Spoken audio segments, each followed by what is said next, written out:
a dollar, dollar, dollar, that's what I need. Hey, hey. Said I need a dollar, dollar, dollar, that's what I need. Hey, hey. And I need a dollar, dollar, dollar, that's what I need. And if I share with you my story, would you share your dollar with me? Well, I don't know if I'm walking on solid ground, 'cause everything around me is crumbling down. And all I want is for someone to help me. What in the world am I gonna do tomorrow? Is there someone with a dollar I could borrow? Who can help me take away my sorrow? Maybe it's inside the bottle. Maybe it's inside the bottle. I had some good old buddies, names is whiskey and wine. Hey, hey. And for my good old buddies, I spend my last dime. Hey, hey. Now wine is good to me.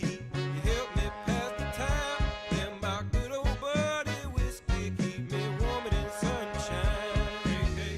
Your mama may have blessed the child that's got his own. Hey, hey.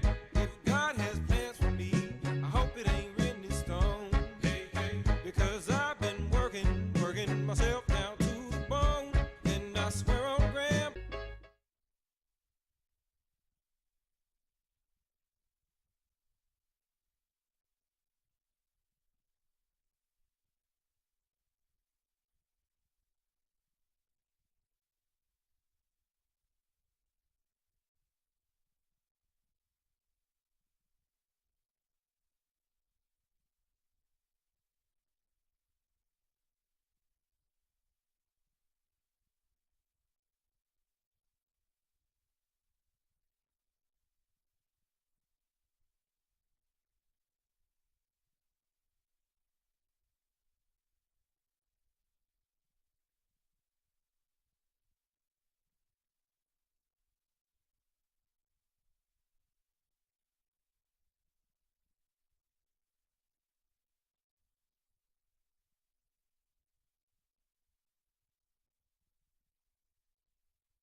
Well, hello, how are you? I am Rashmi Rangan, and I'll spend this hour with you, and we are going to test some technology today. So, in a little bit, I'll take a short break and see if I can run the PowerPoint off of my laptop so I can talk to you about our tax clinic. But let me quickly give you an overview of all the things that we do. So DCREC is 30 years young this year. Founded in August 1987 by Jim Sills, this organization has focused on equitable treatment and equal access to credit and capital. That is our 30-year history. One of the very first programs that we have been involved in since the day we were founded is advocacy. And today our advocacy remains around the Community Reinvestment Act, which says that a financial institution that receives deposits insured by the FDIC has an obligation to meet the credit needs of their community and of all in the community. So that is our advocacy platform. Within that, over the years, we have been strong advocates for curtailment of and control of payday lending, as well as advocating for fairer debt collection practices, because those are the two things that our constituents, our target community, is most impacted by in the advocacy arena. In 1995, we launched what today we call Credit Clinic. Credit Clinic is focused solely on ensuring that our community has the full understanding of the financial system, the savings system, the banking system, the borrowing system, and the credit system. So, how does that program work? On first Monday of every month, which is tomorrow, from 5:30 to 8:30 at 603 North Church Street, right across from Old Sweets Church. It's a row house. It is very easy to miss. So be patient. I'll give you my cell phone number. If you're lost, call me.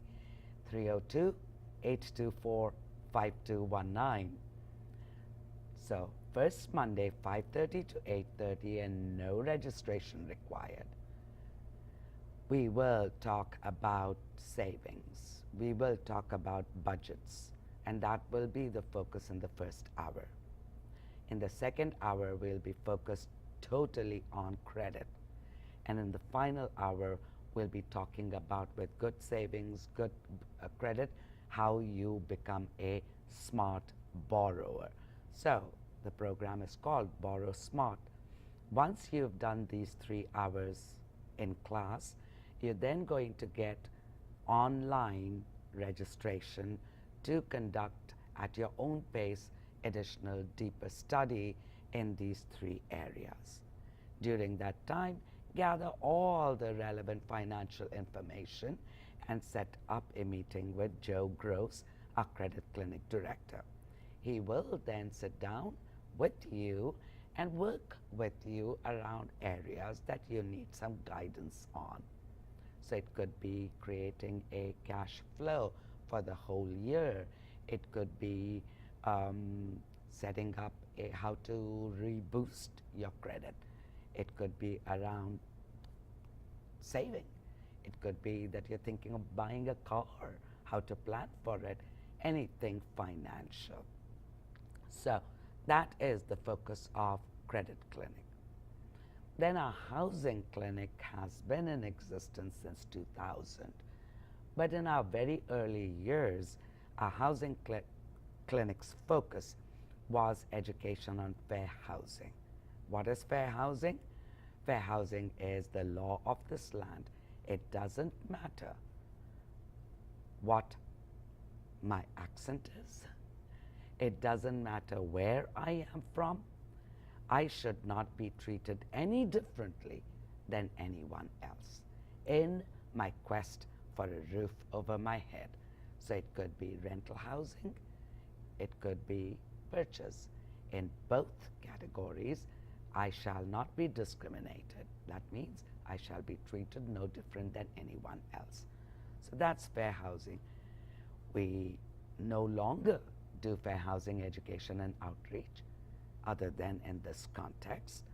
But Delaware nonprofit Community Legal Aid Society is Delaware's fair housing agency, as well as Human Relations Commission that does fair housing enforcement in the state of Delaware.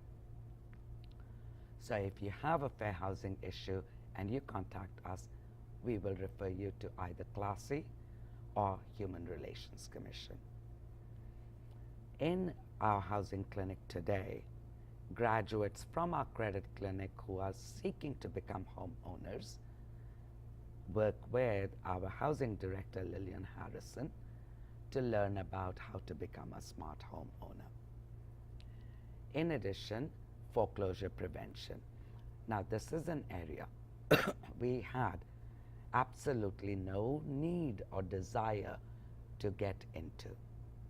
But in 2008, when that crisis was peaking and our housing counselors were overwhelmed, we stepped in to kind of take the overflow. We are still in a process where foreclosure filings are very high. So We are working towards an exit plan from foreclosure prevention. It may be a while, but, but for now, we are providing foreclosure prevention assistance. So what is foreclosure prevention assistance? One, a review. Can you save your home? Can you not save your home? How, if you agree that home can be saved, it is based on many factors. Factor number one, do you have an income? Factor number two, do you have equity? Factor number three, who is your lender? And based on all of that, we work a plan to help you modify the mortgage. So it's very important in that arena to make sure that there is an income that comes in. Without income, mortgage modification is an impossibility. So if there is no income, no likelihood of income coming in, then we look at other options. Exit with dignity. How can you get out from this obligation and retain your economic life? So that is foreclosure prevention within our housing clinic. And another program within the housing clinic is our title project. Title project is simple. You own the home, but the title to the home is not in your name. And there may be many reasons for it. And if you want the title in your name, again for many reasons, it's a whole probate process. And Jacqueline Quinn, our Deputy Director, runs that particular program. She is a Delaware attorney. Now, all our services are at no cost to you. Then we have the tax clinic, for which we're going to see if my PowerPoint projection will work. And if it doesn't, I will still follow the PowerPoint projection and we will share the information so you know what this tax clinic is all about, because it's incredibly unique. It's the only kind in the state of Delaware. And I will briefly talk to you about Stepping Stones Community Federal Credit Union. In 2011, in all of the United States, NCUA, equivalent to the FDIC in the banking world, National Credit Union Administration, issued one charter in all of the US, and that was to Stepping Stones Community Federal Credit Union. It's located at 603 North Church Street, right across from Old Sweets Church. The hours of operation are Monday 3 to 6, Tuesday, Wednesday, and Thursday 11:30 to 2:30, and Friday 3 to 6 again. So if we can take a short break so that I can set up the PowerPoint if I can, and then we'll come right back and I'm going to give you a little overview of what our tax clinic does. So, how are we?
All right, so this is going to be very interesting. So I have this PowerPoint on my laptop, and I could have done better, but we're going to test this out. So thank you so much for all the technicians at Channel 28 Live Access TV program. All right, so we are the Low Income Tax Clinic, the only one of its kind in the state of Delaware. We call ourselves DCREC Litzy. So, what we are going to talk about is life cycle changes, worker classification, free tax prep services, and TAS, which is the Taxpayer Advocate Service. So, we help with collections. If the IRS believes that someone owes IRS money, what IRS can do is garnish wages or Social Security payments, take money from the person's bank account, or file a tax lien. And any and all of these IRS actions make it incredibly difficult for the person from whom IRS is collecting to maintain good credit, hence our interest in the IRS. If money is not owed, then what we can do is help you get this corrected with the IRS. If money is owed, we can help stay the collection action, make affordable payment arrangement plan, or settle the debt. So the collection action staying is called CNC, currently not collectible. Payment arrangement is called an installment agreement, and settlement of debt is called the offer in compromise, or OIC. Then there are audits. When IRS doesn't believe you, the taxpayer should receive part of your refund or all of the refund that you claimed, then it audits the tax return. And it doesn't, when I talk about this audit, it's not necessarily that the IRS has come to you physically to audit your paper. It just looks at your return and says, I don't agree with your return, you're not getting your refund. The taxpayer then must prove that you qualify for the deduction and the credits that you are claiming, and we can help you prove that. We will help you gather the required documentation that would support the proof aspect of it, and we can represent you in this audit. So sometimes the taxpayer thinks, okay, this is the document that they are looking for that will prove this that IRS wants to know, which is how many years did the child that I'm claiming live with me for 6 months and a day. So the documents that you provide to the IRS may not be the documents that IRS is looking for proof. Then there is this innocent spouse arena. So when you file a joint return and it shows that a tax is due, that means you owe taxes, it results in a joint debt with the IRS. So me and my husband file a joint return. I don't work, I have zero income.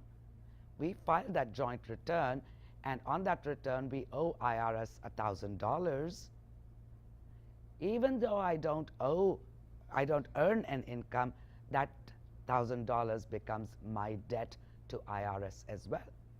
So a joint debt can also occur when one spouse fails to report all of his or her income and the IRS discovers it during an audit. How can IRS discover it? IRS gets the 1099s, the W-2s, any other filings. So if you've earned an income, then the IRS knows of that income. And if you fail to report it, then you might be liable. IRS can collect a joint debt from either spouse. Like I mentioned, my husband and I have no income, IRS can still come after me. So what we can do is help the taxpayer file a claim asking the IRS not to hold the innocent spouse responsible for the debt. So, in this instance, assume my husband has a business that I know nothing about. He's got an income, he's got deductions, he is the reason I entered into a tax debt because of the filing. I am innocent, even though I signed that tax return. I am innocent. I am the innocent spouse, and I am seeking IRS. Please don't come after me for this debt. You are free to go after my husband for this debt. So that's the innocent spouse. Then we have something that is a very huge problem among our taxpayers, the employee versus independent contractor disputes. Now, some employers will treat their workers as an independent contractor rather than an employee. And why would they do that? Because the employer does not want to pay employer's share of the FICA payment that every employee pays. So an employer, instead of issuing a W-2 at the end of the year, issues a 1099 at the end of the year. So 1099 filers end up in a huge tax mess when they file their returns, because taxes throughout the year were not withheld, FICA wasn't paid, and this 1099 worker must pay FICA and federal taxes and state and local. At tax time, the affected worker often finds themselves paying more taxes than they were expected to. If the taxpayer desires, we can ask IRS to recognize that the taxpayer is a worker and not an independent contractor. And here the word desires is very important, because an employer may say, I don't want to keep you, you're going to be such trouble, you're causing me hardship with the IRS. So the taxpayer may lose their job. The way we would fight is we would have to prove to the IRS that the employer is wrong. The employee should have been a W-2 employee, and there are many ways to prove that. So we will work with the Taxpayer Assistance Center service, which is a ombudsman within the IRS. In fact, DCREC's LITC program, the Low Income Tax Clinic program, is similar to the TAS, except unlike TAS that has more power, we have a few less powers. So there are occasions when we bring the Taxpayer Assistance Service in to work with our clients when there is a client emergency. And a client emergency happens when your Social Security check has been levied. Levied means money has been taken, and Congress has authorized to have the IRS take 15% of your federal payment that you receive. So when the IRS takes that 15%, it has your personal finances in havoc, and we get TAS to get involved and stop that levy until such time that we have resolved the underlying dispute that you have with the IRS. Now you in Delaware can contact the TAS on your own directly. 286-1654 is their phone number. We do not, I repeat, we do not prepare taxes. For your free tax returns, generally, the state of Delaware, from January through April, there are tax prep sites across many, many geographies. Nehemiah Gateway CDC, DACA, AARP, they all do free tax prep. Now, after April 15th, there are only a few sites that do them by appointment. Life cycle changes and your taxes. You know what? It is true. You have a womb to tomb relationship with Uncle Sam unless you choose to become a Canadian. So, marital status changes in any given calendar year, January 1 to December 31st. You could get married, you could divorce, there might be a separation, or a spouse dies during that calendar year. These changes will affect your tax returns for that calendar year. Your number of dependents may change during that calendar year. There may be a birth, there may be a death, or there may be an adoption. Your employment status may change during a calendar year, right? You might begin employment, you might end employment. You might have new or different work hours. There might be a change due to a strike somewhere, a change from a full-time to part-time, or part-time to full-time. You know, it could be the beginning or end of an unpaid leave of absence. So much in the employment arena that could happen in any given calendar year. A dependent is becoming eligible or ceasing to become eligible due to their age or student status. So there are many things that happen in your life during a calendar year that have a significant impact on your tax return. So, if you took your spouse's last name, or if both spouses hyphenate their last names, you may run into complications if you don't notify the Social Security Administration. When newlyweds file a tax return using their new last names, IRS computers cannot match the new name with their Social Security number. So, if you get married and change your last name, or if you get divorced and change your last name, you must contact Social Security Administration so your name and Social Security number matches. If you were recently divorced and changed back to your previous last name, notify SSA. Informing the SSA of a name change is very easy. You will need to file a Form SS5 at your local Social Security office here in Newcastle. It is on Basin Road, and provide a recently issued document as proof that your legal name has changed. Adoption. If you adopted your spouse's children after getting married, you'll want to make sure that the children have a Social Security number. Taxpayers must provide a Social Security number for each dependent that they claim on a tax return. Adopted children without Social Security numbers, the parents can apply for an adoption taxpayer identification number, or ATIN, and they have to file W7A, which is the application for taxpayer identification number. The ATIN is a temporary number. It's used in place of Social Security number, and the form W7A is available. You just Google anything now and it is so easily available. Job loss. Maybe in a calendar year you suffered a job loss.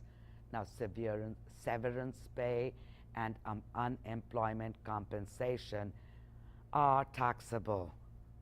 And this is something that we have seen a bit, where you receive unemployment income, don't file your taxes thinking, I was unemployed, but that unemployment compensation was taxable.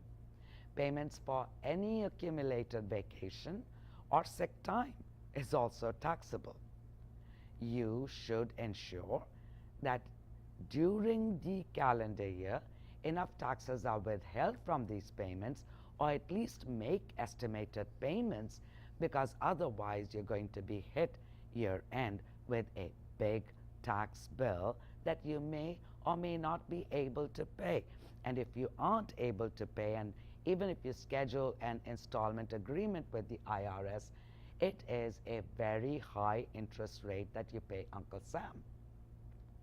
Generally, withdrawals from your pension plan are taxable unless they are transferred to a qualified plan such as an IRA. So if you are under the age of 59 and a half, you may have to pay an additional tax. So tax laws have a way of changing to as late as December 31st, and IRS is left scrambling. But this is where we are right now.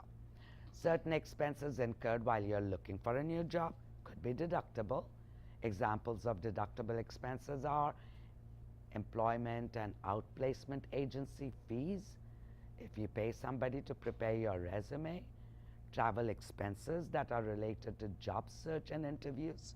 So you got an interview call in Texas, you had to travel there, they weren't willing to do a Skype interview, that travel expense could be a expense that is deductible. Moving costs that you incur because of a change in your job location could be deductible. But there are certain criteria that relate to the distance that you move, the timing of the move, etc., etc. Some displaced workers may decide to start their own business. You know what? IRS does provide good information and classes for new business owners.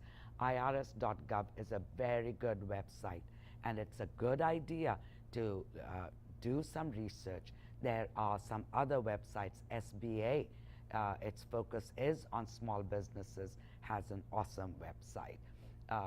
In the state of Delaware, there are any number of small business technical assistance service providers. There is the SBTTC.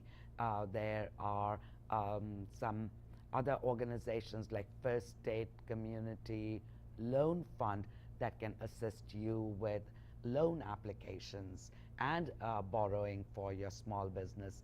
They provide a lot of training on how to start and grow your small business.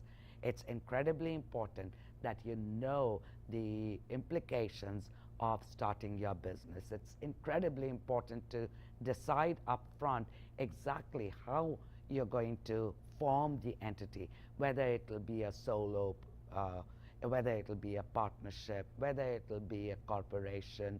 All of those things you must decide up front, because there are tax consequences and then there are insurance consequences depending upon how you choose to structure your business.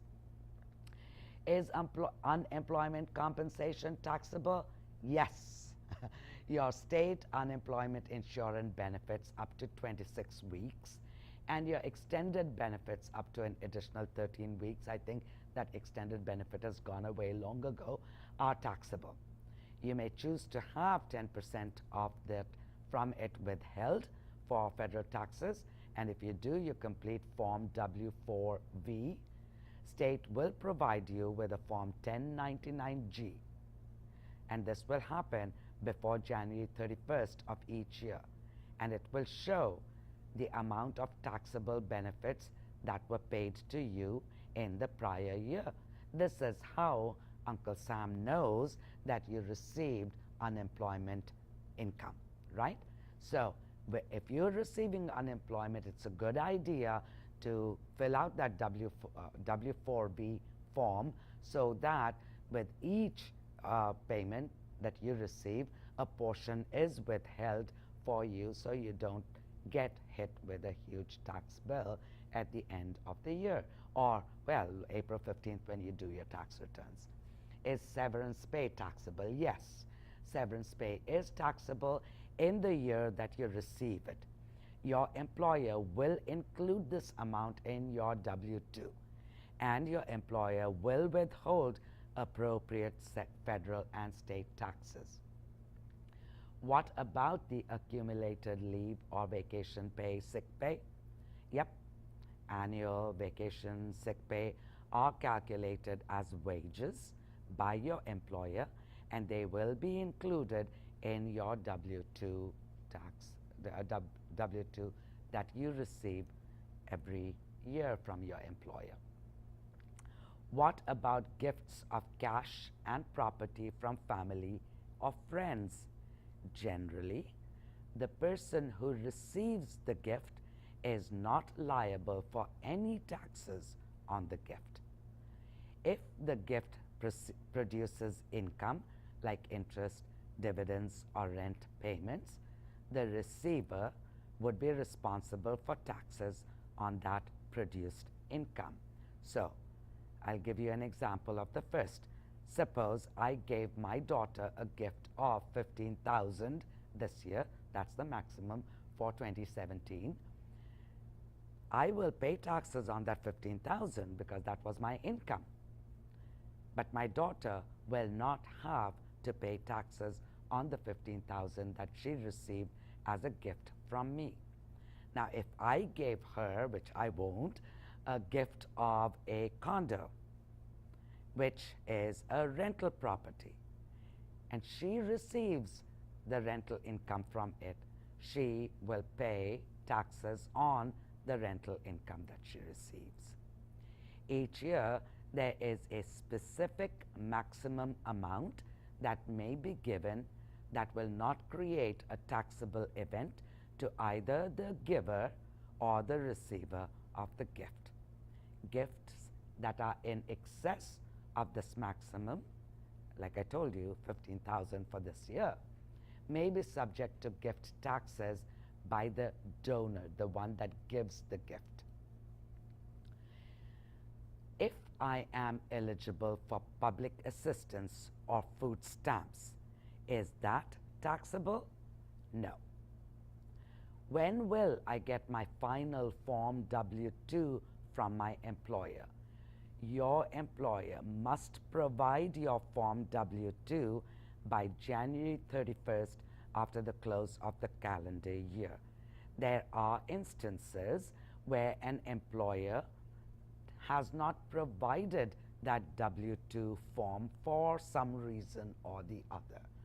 You have an obligation to seek that W-2 form, but you must still file your returns by April 15th by using your last pay stub, which will have year-to-date information. What if the employer filed bankruptcy, went out of business? How do you get your Form W-2? In either case, the employer must file and report your wages and withholding on a Form W-2 at ends year. If you do not receive your W-2, try to contact your employer or their representative. If you are unsuccessful, IRS can assist you in filing a substitute Form W-2 using your own records. A good precaution is to keep year-to-date records or pay stubs until you receive your Form W-2. Can I file an early tax return and receive any refund due? No. Individual income tax returns are based on a calendar year. They cannot be filed and processed earlier than January 1st of the next calendar year. In fact, you can't file by January 1st because tax forms may not be ready. Remember, I told you Congress messes with the IRS a lot. They may change the law on December 31st, and IRS will have to hustle and change their forms for you to be able to file the returns. Anyone that files on January 1 is interested in getting their refund early so that they can spend. Those rapid refund places are the only ones that are ready by January 1. Please don't do that. Attend our credit clinic. Attend anyone's financial education program and plan, your financial life. Don't depend upon this refund that you know you will get to manage your cash flow. Okay. If I sell other assets like stocks, bonds, investment property, are they immediately taxable? Not necessarily. However, the sale of such assets should be reported. If you have a gain on the sale, it may generate an income tax liability. You should review your overall tax situation, Make sure you've paid your taxes as required to avoid any estimated tax penalty. Pensions and IRAs. By the way, we see a lot of problems in this area from our taxpayers. So, what if I withdraw money from my qualified retirement plan or the IRA? Generally speaking, if you withdraw the funds before you reach your eligible age and do not roll it over into another qualified retirement plan or an IRA within 60 days, that amount will be taxable income in the year in which it is withdrawn. You may also have to pay an additional 10% tax on those early distributions. There are very specific rules for computing tax on lump sum distributions. So, pensions, IRAs, there are early withdrawal penalties, there are late withdrawal penalties, you didn't withdraw when you were supposed to. There are so many penalties. In fact, tax aid at AARP would be your best place to get free tax assistance if IRAs and pensions are involved in your tax returns. Be very careful. Can I move money from my qualified retirement plan into another qualified retirement plan? Yes. This is called a rollover, and you really have only 60 days to roll over from one to another, and things that will occasion that might be your employer. You were employed, you were discharged, or exited, and now you're employed again somewhere else. So you close your IRA with your previous employer and open it with your new. You have 60 days to roll it over. Are there any hardship exemptions to these early distribution penalties? Yes. So if you become totally or permanently disabled, or if you withdraw the money to pay for medical expenses, these expenses must be more than 7.5% of your adjusted gross income. That is on your 1040 tax form, line 1 on page 2. Or to pay an alternate pay under a qualified domestic relations order. So, if you want more information on that, publication 575, I have not seen, I think, only one hardship exception case since 2003 that we have been doing this. If I made an IRA contribution during the current tax year, can I withdraw it before the close of the year? Yes, of course. Contributions returned before the due date of the return can be withdrawn without penalty. You must take not only the contribution, but any interest or dividend it may have earned. This is a tax-free event if 1. You do not take a deduction for the contribution, often in a Roth IRA, and 2. You withdraw any income or interest the investment made while in the IRA and include that amount in your income. Maybe there are instances where you think it might be a good idea for me to start an IRA.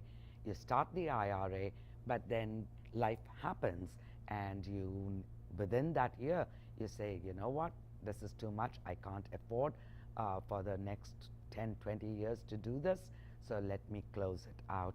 So you close out your principal, interest, income, everything, and report it to the IRS, and you are good. I've had my IRS for several years. In some of those years, I did not benefit from any deduction due to my income. How do I figure out what part of the distribution is taxable? If you had non-deductible IRA contributions, you would have completed Form 8606 to establish your basis in your combined IRAs. You'll have to use the worksheet in publication 590 to calculate what part of the distribution is taxable, and complete part 1 of Form 8606, attach it to your return. Getting very complicated, right? So the non-deductible IRA contributions would be where you are making a contribution and you're paying tax on that income right now. You're not seeking a tax benefit right now. There are deductible IRA contributions. They are called the traditional IRAs, where if you paid 5,000 into an IRA in 2016, then you're reducing your gross income by that 5,000, so you're paying taxes on the rest of your income, not the 5,000 that you already are putting into a deductible IRA. Roth IRA is a non-deductible IRA. If I take my pension and want to transfer it to an IRA, are there any special rules or restrictions? Rolling over your pension distribution to a financial institution is straightforward. A bank, credit union, brokerage house, they do all your paperwork. There are some prohibited transactions, including borrowing the distribution even with a signed contract with interest due, receiving unreasonable compensation for managing these funds, buying property for personal use, present or future, or using the distribution as security for a loan. So these are certain restrictions on your pension. Starting a business. Can I be an employee and a business owner in the same tax year? Of course. Under the tax law, you can be both the employee and a business owner at the same time if you choose. The primary issue is to report all income on your return. Where can I get some information about starting my own business?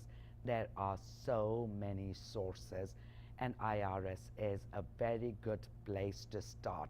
They have a tax guide for small business. Their website has some good videos. YouTube has some good videos. Their publications are very good. A very important one that you should give great attention to is keeping records. IRS loves paper. So mileage records, your portion of the home that you used as a business records, cell phone records. If you're using any deduction so that you can pay less in your tax debt to the IRS, you should be able to document.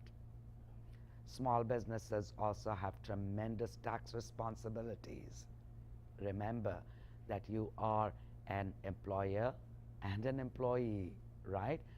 So, very important. Keep excellent record keeping, particularly for your deductible expenses. What record keeping requirements do I have as a sole proprietor? Generally, you should keep detailed records of your income and expenses. For your business to prepare not only required tax returns, but also financial statements to help you maintain and growing your business. Same general rules apply for partnerships and corporations. There are some additional details. It's very important if you're starting a business, try not to commingle your business income expenses with your personal income expenses. Have a separate business account, have a separate business credit card, have a good system of keeping receipts. And in this day and age, with your smartphone, you can download gazillion apps and just take pictures of those receipts. There are mileage apps, so you can take a picture or enter where you're going.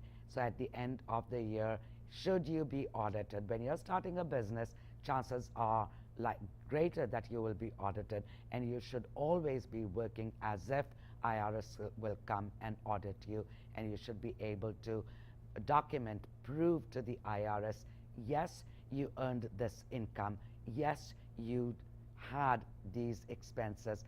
IRS needs proof positive. How do I report my business income? As a sole proprietor, you will need to file Form 1040 Schedule C or Schedule CEZ or Schedule SE, self-employed, C, corporation. What kinds of taxes do I pay as a sole proprietor? Taxes due on net self-employment income. So total business income minus expenses is your profit, your net self-employment income. Income tax, self-employment taxes, remember the FICA, Social Security and Medicare? So those are the taxes that you pay when you have a business. You may also be responsible for employment taxes if you have employees working on your business. So you started a business this last year, and this year suddenly that business has taken off and you now have 2 or 3 employees. And what do you do when you have employees? You pay them a paycheck on a set timetable, weekly, bi-weekly, bi-monthly, monthly. And what do you do with each pay? You withhold federal taxes, you withhold Social Security, you withhold Medicare, and then based on the schedule, you pay IRS either every week, every month, every quarter, the money that you withheld, as well as your portion of Social Security and Medicare taxes. Whatever you do, beg, borrow, do not use the money withheld from your employee for FICA and taxes for any other purpose. This is, it's incredibly important. Trust fund recovery. If you used money you withheld for FICA and taxes to put back in the business, IRS will get you and you will be personally liable. So those monies, the word trust fund recovery should scare you. It is a trust. It is not your money. The money you withheld from your employee for FICA and taxes is not your money. That already belongs to the IRS. So, how do I pay my taxes as a sole proprietor? Generally, you should be using this 1040-ES estimated tax process, and on a quarterly basis estimate what is your tax liability and pay that tax liability. Federal income taxes, including self-employment tax, use a pay-as-you-go system.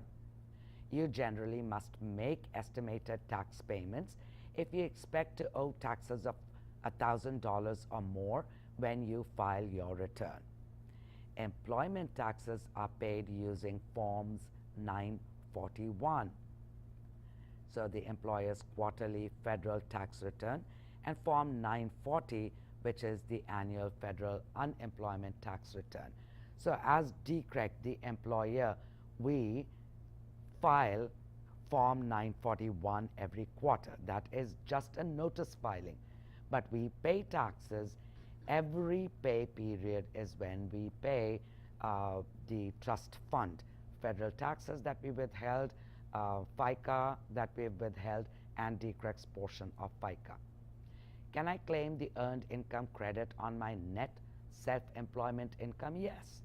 Net income from a sole proprietorship is earned income and is one of the qualifications for earned income tax credit. Earned income tax credit is available to taxpayers that meet certain income guidelines, and go to publication 596. There's tons of information on EITC. So given the time that I have left, I cannot continue on this, but next month when I return, how about I pick this up? Between now and next month, will you give me a call, 302-824-5219, and tell me, how was today's presentation? This is the first time I've tried the PowerPoint style, and I've read off of the PowerPoint. Was it boring? Was it useful? Do you want some other topic? Feel free to call and let me know what you think. So I'll be back in the month of July. Have a wonderful rest of June. Bye-bye.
dollar, that's what I need. Well, I don't know if I'm walking on solid ground, 'cause everything around me is falling down. And all I want is for someone to help me. I had a job, but the boss man let me go. He said, I'm sorry, but I won't be needing your help no more. I said, please, Mr. Boss Man, I need this job more than you know. But he gave me my last paycheck and he sent me on out the door. Well, I need a dollar